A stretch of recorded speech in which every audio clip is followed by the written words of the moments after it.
I'm Sara with Lolly.org. Tonight we are sitting down with Martin Folb. Is that how you say your last name? That's my name. Alright, also known as MartyParty, one half of PANTyRAiD, who is gracing the lovely city of Pittsburgh tonight with his presence, and he's agreed to let us pick his brain for a little bit, so that's what we're going to do. Alright, so basically we're going to get all the basic stuff out of the way. How long have you been producing music? I started producing music in 2005. So what was the catalyst for that? Like, what made you decide to I just... quit my job and I went to Costa Rica and I was surfing every day for almost 2 years and just kind of deciding what I wanted to do with my life. And I just was fucking around with Ableton Live just on the side, just because I always just wanted to hit like to fuck around with like environments like that, you know, soft environments like that. And then I just got hooked. Started making music with it and made songs, and then Josh heard my songs when he came to Costa Rica. And he was like, fuck, we should do something, and that's when PANTyRAiD started, and we took those songs and made it into that Source album. Yeah. You know, it's the long legacy. It's like it started from just a hobby, and then it started from a brewer. Listening to a lot of like house music and electronic music from when it started, like raves, techno, trance, all that shit. And just always knowing what I wanted to hear, but never hearing it. In the arrangements of the songs. The sounds were amazing in house and all that. But the arrangement, the way it moved from the start to the finish, I never really identified with that, the whole trance longevity thing. You have to be on drugs to really have that. I have ADD. It's so I want dry. to change and have tension and release, which is what dubstep is. It's the same thing. It's electronic music with tension and release, just more compressed. It's just one after the other.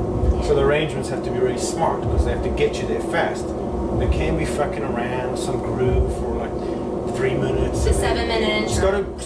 Something new's got to come in for the kids every 8 bars, or they're like, fuck this shit. So you have a really original sound called Purple. I don't know. I just think that there should be a word to describe hip hop that's crossed with dubstep. Because dubstep is just using bass to talk. Bassline, talking bass lines. Slowing the beat down because then you have bass, so you don't need as many drum fills to keep it going because the bass does. So that's why it's a double time of the beat. But it's basically just the new thing is talking bass lines. But all the intention and all the underlying samples and themes of all the dubstep songs up until now is like coming out of England or some culture that's not hip hop. It's not hip hop. The drum sounds aren't hip hop drums. And I like hip-hop drums. I love hip-hop. I wanted to cross dubstep, which I love bass lines, with hip-hop. And so that's just the kind of music I've always made. In other words, hip-hop that progresses with every 8 bar. It progresses to a crescendo that breaks down again. And it builds to what you were saying, not just the trance, not just the rap. It doesn't have like a 4-minute rap in it. It just keeps adding things onto the hip-hop beat until it's completely saturated with music and then empties again and builds up again. That's like progressive house was like that. And it's ADD. Yeah. And it's like gangster. It's hip hop. It's the essence is hip hop. And I love hip hop. So, you know, we were talking about like this Generation Z, Generation Y. What do you feel like your music offers to kind of like all those generations? I've just always been a kid at heart, and I think the music I make is just for kids, man. It's party music. It's not about thinking too much. You can think after the show. It's about letting go. Just have fun.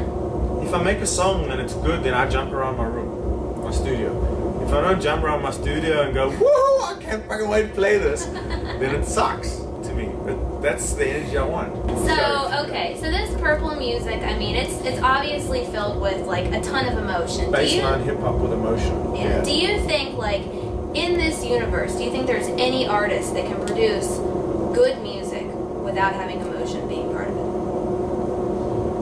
No, I mean, to me, the first few seconds of any song, no matter what genre, is set the intention, and that's the most important part of it to me. Instantly you know what the intention was. So I think the intention is what makes hits, makes people remember things. Yeah, I mean, I always think like if an artist, like if you can feel what the artist wanted to put into it, it means more to you. I just think it does. Song, the minute you feel that first second of that game, you're like, yeah, it's a gangster song. Or if it's like a Beatles song, you're like, oh, I'm happy, you know? It's like, yeah, I love this song. It's just that, just gotta hear that one chord Yeah. of it. Yeah, and I think you have to have emotion. There's a lot of people that think it's just technical, and they're really good. Some of them are amazing technicians. You know, they engineer beats to perfection, but they don't really get picked up, or people don't hook to them because they have lack of emotion, right? And some songs can be engineered like shit, but they're hits. Like auto-tune. Something. It's just it's so fascinating, that part of music, right? What makes a song a hit and what makes a song not. I just go through it all the time, man. Because when you start, you think songs are good, but no one hits on them, and then years later, people start asking for those songs. Man, I played that so many times, and no one liked it. You gotta understand, it takes people a long time, you know, to accept such a radically different kind of sound. And that's what you're offering. That's what it is. I mean, that's what it's made to be. It's made to be something that never heard. Every song. I don't use the same things ever. Yeah, now that's what I was reading about, like everything you do. I mean, whenever I read one article that said, you know, you don't record any of your live sets, or do you still Never do. Now what happens, like what if you're doing something whenever you have a live set and you really like how something played? Like do you try to remember that? I shout to people around me. I'm like, if Josh is there, if it's a PANTyRAiD thing, I'm like, dude, that's a good mix. Remember that one? That's a good one. And then or at the end of it, you don't, do you? No, the one time I did actually, and I went and I was all excited to go make that track, and when I made that track, it didn't sound the same. Because there was the intention path was different into it. It came in the path in a different order. Like I was reading like how you do your music, and I was just like, but there's so, I mean, you just said now, like there's up to 5 things like coming in. I'm like, 5 things coming in, that could create something amazing, but if you don't, you know, that's so spur of the moment. They call me MartyParty when I get too drunk and mix too many things at once. And I think it's awesome. Playing like 4 hip-hop tracks with their beats at one time. I'm like, that is sick. Listen to that. Everyone else is like... And everybody's like, what is this?